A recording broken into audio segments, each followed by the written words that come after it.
যে খুঁজে ওই মিষ্টি বাতাসে তোমাকে খুঁজে পাই ওই নীল আকাশে পাই যে। তোমাকেই বলে দিচ্ছি, আমি খুব অগোছালো কথা বলি। তোমাকে খুব কষ্ট করে কথাগুলো বুঝিয়ে বুঝে নিতে হবে। বুঝে নিতে পারবে তো? কথা বলো। তোমার সাথে আমার প্রথম পরিচয় এই কলেজ অডিটোরিয়ামে, তোমার প্রথম প্রোগ্রামে।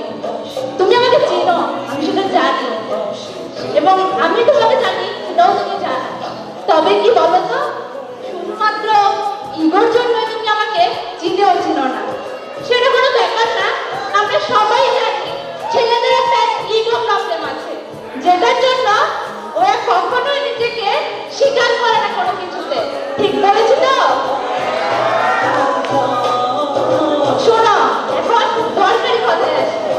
সেটা হলো, আমি আমার বাবাকে বলে তোমার একটা চাকরির ব্যবস্থা করে দিতে পারি।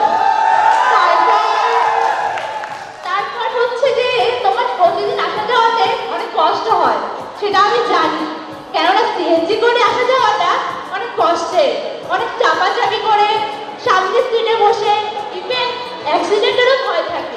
সেই জন্য আমি চাইছি আমাদের, আচ্ছা নাম কি, আমাদের,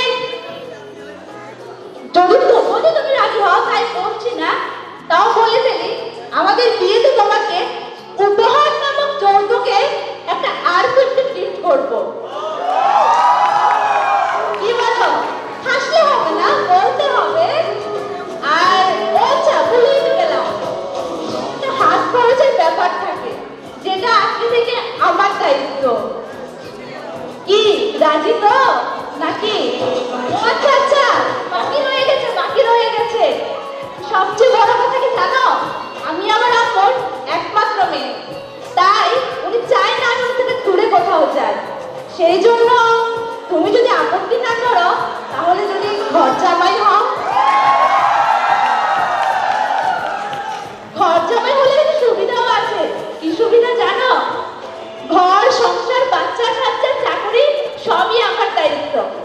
এবার বলো, তুমি রাজি কিনা? সুরঙ্গে ছড়ানো ঝিমির চাঁদরে